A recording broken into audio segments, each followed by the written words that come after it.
Hi everyone, this is Black Spring with Autumn. I do thank you for being here. I thank you for your patience. Those of you that tuned in last night, I do apologize for the technical difficulties, but I want to, I want to recap, recap that, recap that stream as well as some other things I'd like to add to that. So I thank you again for being here.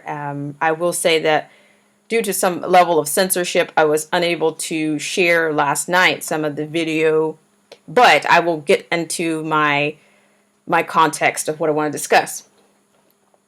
So now today I am cracking the code.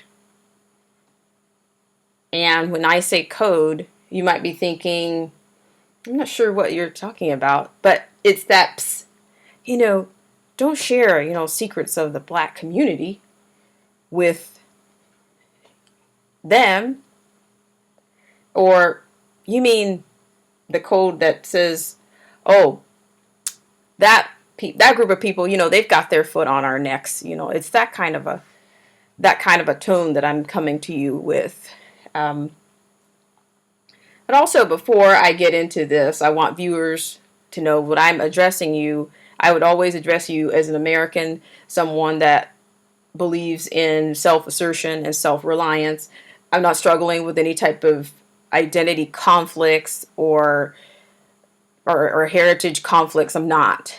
I'm an individual, and I'm happy to say that I am, and I can stand alone and be totally content with that. Also, I'd like to keep going here, but I just want to say, if you're maybe not so independent, you might find this a bit, or if you're a progressive lenswearer, you might want to go ahead and hit that X in the corner of your screen and tune out right now. Because like many people, I grew up randomly hearing the name Black Caucus, the Black Caucus. But I wasn't quite sure about the identity of that organization or what they stood for.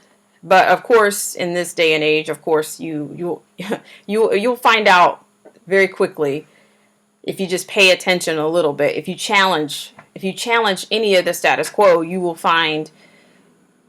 meet a lot of resistance. So let me get going here. I would like to start with a quote, and this is the subject. The main subject here, the nucleus here, is I am contrasting basically the caucus today with past caucuses and what this president has done to support, what he's done to extend not only communication but opportunities. And so we're just going to examine that a little bit, and we'll talk a little bit more in depth. But here, I'll start with this quote. And this comes from the cbc.org, cbc.house.gov. So if you want to find out where these quotes come from, you may go there for that. Now, quote, "We now refuse to be a part of your audience," Representative Clay, senior Democrat of Missouri, wrote to the President Nixon, on behalf of the caucus, explaining that President Nixon's refusal to meet with the caucus was evident that the administration wasn't interested in helping the African American community or the Black community. Now, today, this organization is led by Chairwoman Bass. She's actually from California, and she serves on the House Committee of Foreign Affairs. She's on the chairs of the Subcommittee on Africa, Global Health, Global Human Rights, and International Organizations, as well as the House Judiciary Committee, where she's active. Well, she was active in sound criminal justice reform policies. Okay, and it's also unique here. I'm going to get into some contention here regarding her.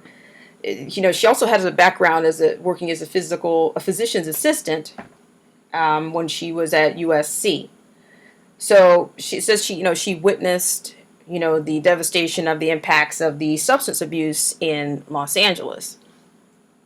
So also it goes on to talk about how she's built coalitions and support for economic growth and partnerships with the African continent with the goal to transform how the U.S. engages with African nations and to promote the many opportunities to expand trade and economic growth between America and the African nations. Okay, so here again, you can kind of see, the global, not just the global support, but it's to me, it's almost creating a world. They've got this world subsidy, and it's beyond the U.S., the American people. Like, why don't you ramp up support in the U.S. for these things in your district? I mean, I can go all day long and talk about the districts in Los Angeles. We could do that all day long and see that there's definitely a lot of much to be desired there economically, health-wise, education. You can find these same problems. These same problems are here on a domestic scale. So when we have people that go, it's interesting to me that we have people that are servants, people that serve the people. They go in and they find these crises. You need to find a crisis out of the international crises. You have to create, which there again, it makes perfect sense, because you're creating more. You need to pander to more groups. You have to, rally for more oppression and more poor people. You got to adopt some more of that to keep it going. You'll do whatever, you're recruiting wherever you can to keep this whole victimhood and oppression narrative up. So also, I will keep going here. So back to the chairwoman of the caucus. Now we also have from the same group, the same Congress group. Today's the most notorious figures, of course, they include Maxine Waters, Sheila Jackson Lee, Ayanna Pressley, Kamala Harris, depending on what spin she's doing, what group she's spinning to, Cory Booker. And of course, the organization, the history of the organization, it started back in the 70s that this group gained strength in numbers. However, I digress. But the organization right now is made up about 54 members, and that's minus the late Cummings. But from 1991 through 2018 is the span in which these people have been serving in Congress. So I'm going to keep going here, but I will tell you, most notoriously, I think most people are going to remember this group because I believe that they're reaching a bit of obsolescence. And I don't think there's anything that can save them. Not only their obsolescence, I think they're a bunch of activists, calling themselves servant of the people, which they act outside of their oath of office. They're activists. You're not a servant. You can't serve. You're not serving. If you're serving outside of your oath of office, then you're not serving we the people. You're just not. But I digress. We're talking about most recently. That one of the biggest figures, most notorious one, is Representative Green, Al Green. Like recently he was seen in an airport, and a citizen, I think it was Owen Schroyer. He's asking him questions. He's just asking him questions, and before he can complete two sentences, he's already hurling racism. It's like if you say it enough times, I guess you're trying to influence someone. Somebody will buy into it. Not a person that's rooted in facts. They're not going to buy into it. But that can't be that's not an argument anymore. They've delegitimized that word. And it's just made up. It's something that a bunch of elites kind of made into a theory anyway. You can't prove. You can't prove. It's not a tangible thing.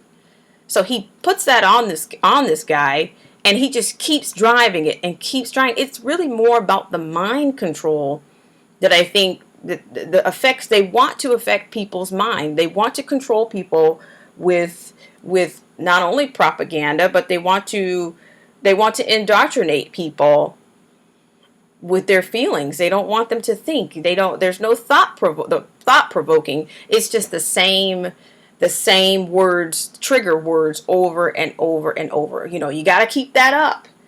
So I will say I'll keep going here, but the biggest deal here is that many of these members, they are contemporary. Most of the caucus, over half the caucus, they were contemporaries during the civil rights movement.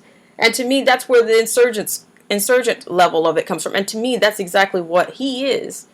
Because he has the same, he might as well be holding a sign and yelling and screaming at people. To me, he's almost in a rage when you see him approach the floor. He's yelling. He's not very well. He has no self-restraint. And you see a hateful person when you see these interactions. You're not seeing anybody it's not to be objective or fair. So I digress. I'll keep going here, but I'm going to keep going here. That most of these movements, they were protests. Of course, there were protest movements back in that time, and many of these people were activists, and you can tell. Like if you go on to the website, you can see the tradition. They're wearing their Sunday best, and that's also a very southern tradition. And because you've got to prove it's like a club, it's like a society, it's like a secret society in some ways. You've got to dress a certain way. You got to have the same message all day long. You've got to have the same agenda all the time to even survive this group. In fact, if you do any research, you can find that of 7 Republicans that have served, maybe only 3 even joined. And to me, that's very telling. And I'd love to know which of those 3 Republicans in the history of the CBC, which of those Republicans actually joined that group. Because if you're an activist, you have the spirit, you have that animal spirit of protest, then you're not of integrity either. So it's just a lot of they're trying to uphold, they're trying to live in the past. It's like we have an organized insurgent group that's saying that they represent a group of people. So I'll keep going here. And then so here I want to go into something very specific here, a point. Now, back in 2017, this is paraphrasing here. This is from the cbc.house.org.gov if you want to check it out. I paraphrase again. In February 2017, during a press conference, the newly elected President Trump further unmasked unawareness about the African American community when American Urban Radio Network reporter April Ryan asked President Trump if he would meet with the CBC. President Trump said, "Who?" And then when Ryan, who's an African American, clarified her question by saying Congressional Black Caucus, President Trump said, "Do you want to set up a meeting? Are they friends of yours? Set up a meeting." Okay, so first of all, you have to put your progressive and rose-colored glasses on, crap-colored glasses on, to see that. So where's the trigger here? We have to look for the miserable, the nihilist, and the trigger. So what's the pronoun, the offense in the pronoun that he said? That he says, "Do you want to set up the meeting? Are they friends of yours?" I mean, was she offended because he associated them with her? Or, I mean, he's a businessman. Was that really out of his realm of purview to say, "Hey, are you friends with those?"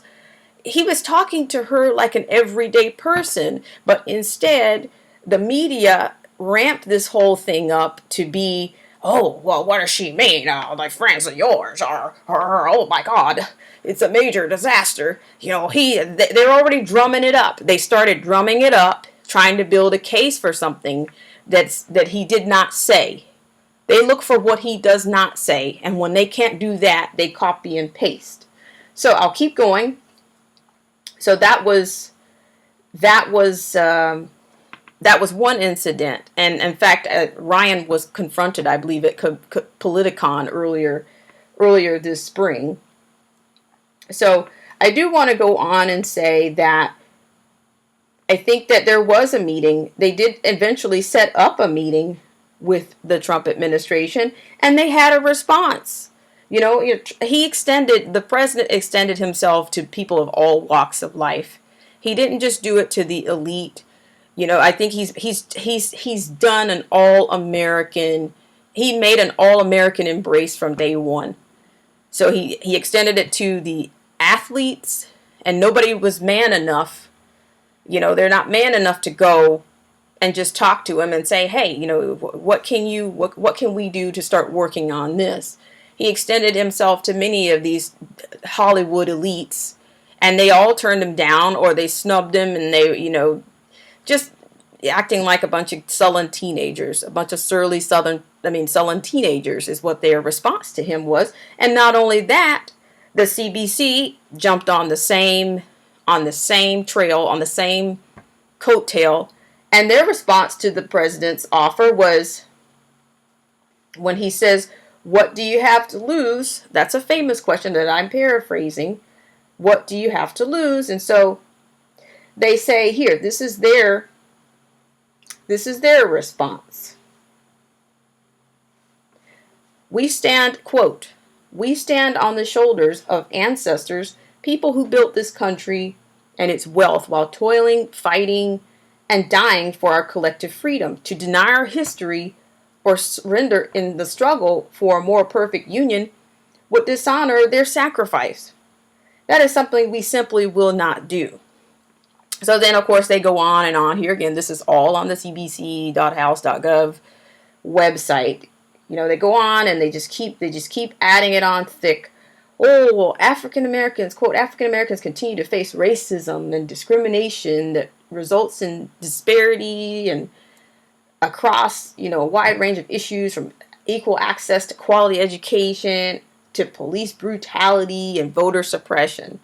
However, to consider the state of Black America without historical context denies the origin of the problems that continue to plague our communities, as well as centuries-long battle to bring our people to this point. So that was a part of their response. We have a lot to lose. That is I guess that's what they want to be. They want to stand behind that historically. What do we have to lose? They wrote this document is some 130 plus odd pages of victimhood, oppression, and, you know, hyperbole. And then if you look at these members, I encourage people all the time, Americans all the time, take a look at their constitutional index or their constitutional voting records. Look at the statistics in these individual districts. But yet they have so much allegiance. Their allegiance to the foreign nations is much higher. But if you look at the stats, I mean, President Trump, for one, he called out the late comings on his district. Well, you look at the rest. Look at Waters' district. Look at her district. You can look at Pelosi's districts. You can look at, I'm going outside the caucus if you didn't notice, but I'm sure you did. But you can go outside of the caucus and see that the districts are not where they need to be. But yet they find something more valuable in international or foreign entanglements or facilitating partnerships. Those are things that are outside of their oath of office. They are not custodians of the Constitution. They are not. Not even this organization. I don't care how long they've been around. They are not. So I just wanted to make that clear. And you can look it up for yourself. But I will continue here. So I'll try to pace this a little bit differently than last night's stream. So what my question is, overall, I want to go back to some of the other issues. When I examine the group as a whole, I go back to the chairwoman, and many of these congresswomen and congressmen, they support reproductive justice. I mean, I wouldn't be surprised if they weren't even, if somebody wasn't even present in New York for the legislation, the statute that expanded the rights. Basically, so if you say reproductive justice, you mean death? Your reproductive health requires death, or is it infanticide? I mean, that's just what it is. So I'm saying, and you find many of these. For one, Harris, that was a part of her campaign, was access to abortions. And in the state of California, a 15-year-old, you can't, you can get access to an abortion. You can't drive a car, but you can have access to these types of things. So I'm just thinking, overall, I'm looking at this group as not only it's anti-American to me, and its obsolescence is just so far reaching. I just think that overall that they to me they are building they've built an insurgent legacy for themselves. When I go through all of this, I come up with, exactly who are you representing? Who do you represent? You don't represent your district or the Americans. I mean, who are you speaking for? When you say us and we, you're using your pronouns. So I would like them to define your position. You don't speak for the community. You don't speak for me. I'm an American. You don't speak for me. So I will not be writing to them requesting a flag. I will not be writing to them. I could maybe ask for it. Yeah. If you want to talk about some real issues with truth, and not some glittery generalities and patting yourself on the back for being compassionate when you're actually just dumbing and suppressing and subverting people's effort to rise above oppression and circumstances. You gotta keep that going. It's like right now they're so angry. Oh, quick, fast. We gotta oppress everybody before they get a job, or quick. It's amazing that we have so many organizations, and this is the Congress, and they've touted themselves and the legacy that they're going to leave. To me, I don't think it's going to be. I would think not only is it obsolete, it's not going to last. It's not going to last. So, of course, you can head over to the cbc.house.gov, and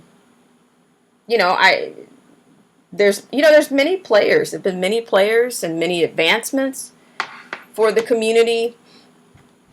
In fact, I hear that the CBC is actually quite skeptical that the average person, a person with pure and well-intentioned candidates, or somebody that actually wants to serve the people, they don't always stand behind those people. I heard that Shirley Chisholm, she basically stood on her own.